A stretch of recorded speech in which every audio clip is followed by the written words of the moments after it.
ਸਾਬਕਾ ਮੁੱਖ ਮੰਤਰੀ ਬੇਅੰਤ ਸਿੰਘ ਕਤਲ ਕੇਸ ਵਿੱਚ ਕੇਂਦਰੀ ਜੇਲ੍ਹ ਪਟਿਆਲਾ ਵਿੱਚ ਬੰਦ ਪਈ ਬਲਵੰਤ ਸਿੰਘ ਰਾਜੋਆਣਾ ਨੇ ਅੱਜ ਭੁੱਖ ਹੜਤਾਲ ਸ਼ੁਰੂ ਕਰ ਦਿੱਤੀ ਹੈ। ਮਿਲੀ ਜਾਣਕਾਰੀ ਅਨੁਸਾਰ ਹਰ ਰੋਜ਼ ਦੀ ਤਰ੍ਹਾਂ ਅੱਜ ਸਵੇਰੇ ਵੀ ਜਦੋਂ ਜੇਲ੍ਹ ਸਟਾਫ ਉਹਨਾਂ ਕੋਲ ਖਾਣਾ ਲੈ ਕੇ ਪਹੁੰਚਿਆ ਤਾਂ ਉਹਨਾਂ ਨੇ ਖਾਣਾ ਖਾਣ ਤੋਂ ਇਨਕਾਰ ਕਰ ਦਿੱਤਾ।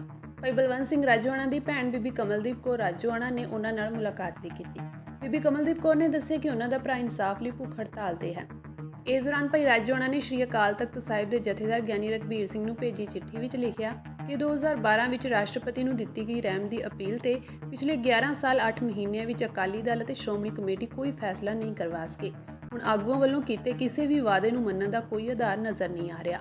ਉਹਨਾਂ ਕਿਹਾ ਕਿ ਮੈਂ ਅੱਜ ਤੋਂ ਭੁੱਖ ਹੜਤਾਲ ਸ਼ੁਰੂ ਕਰ ਰਿਹਾ ਹਾਂ। ਇਸ ਦੇ ਨਾਲ ਹੀ ਉਹਨਾਂ ਗਿਆਨੀ ਰਘਬੀਰ ਸਿੰਘ ਨੂੰ ਅਪੀਲ ਕੀਤੀ ਕਿ ਇਸ ਅਪੀਲ ਨੂੰ ਵਾਪਸ ਲੈਣ ਲਈ ਤੁਰੰਤ ਆਦੇਸ਼ ਜਾਰੀ ਕੀਤੇ ਜਾਣ, ਕਿਉਂਕਿ ਅਪੀਲ ਵਾਪਸ ਹੋਣ ਤੱਕ ਮੇਰੀ ਭੁੱਖ ਹੜਤਾਲ ਜਾਰੀ ਰਹੇਗੀ।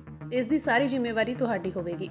ਭਾਈ ਰਾਜੋਆਣਾ ਨੇ ਲਿਖਿਆ ਕਿ ਇਸ ਤੋਂ ਪਹਿਲਾਂ ਵੀ ਮੈਂ ਪਿਛਲੇ ਤਕਰੀਬਨ 1 ਮਹੀਨੇ ਵਿੱਚ 3 ਚਿੱਠੀਆਂ ਲਿਖ ਕੇ ਸ਼੍ਰੀ ਅਕਾਲ ਤਖਤ ਸਾਹਿਬ ਜੀ ਦੇ ਆਦੇਸ਼ ਤੇ ਸ਼੍ਰੋਮਣੀ ਅਕਾਲੀ ਦਲ ਅਤੇ ਸ਼੍ਰੋਮਣੀ ਗੁਰਦੁਆਰਾ ਪ੍ਰਬੰਧਕ ਕਮੇਟੀ ਵੱਲੋਂ 25 ਮਾਰਚ 2012 ਨੂੰ ਦੇਸ਼ ਦੇ ਰਾਸ਼ਟਰਪਤੀ ਜੀ ਕੋਲ ਮੇਰੀ ਫਾਂਸੀ ਦੀ ਸਜ਼ਾ ਨੂੰ ਉਮਰ ਕੈਦ ਵਿੱਚ ਬਦਲਣ ਦੀ ਪਾਈ ਗਈ ਅਪੀਲ ਨੂੰ ਵਾਪਸ ਲੈਣ ਲਈ ਆਦੇਸ਼ ਜਾਰੀ ਕਰਨ ਦੀ ਬੇਨਤੀ ਕਰ ਚੁੱਕਾ ਹਾਂ, ਕਿਉਂਕਿ ਰਾਸ਼ਟਰਪਤੀ ਕੋਲ ਪਾਈ ਕਿਸੇ ਵੀ ਅਪੀਲ ਤੇ ਰੂਟੀਨ ਵਿੱਚ 6 ਮਹੀਨੇ ਤੋਂ ਲੈ ਕੇ 1 ਸਾਲ ਦੇ ਵਿੱਚ ਫੈਸਲਾ ਹੋ ਜਾਂਦਾ ਹੈ।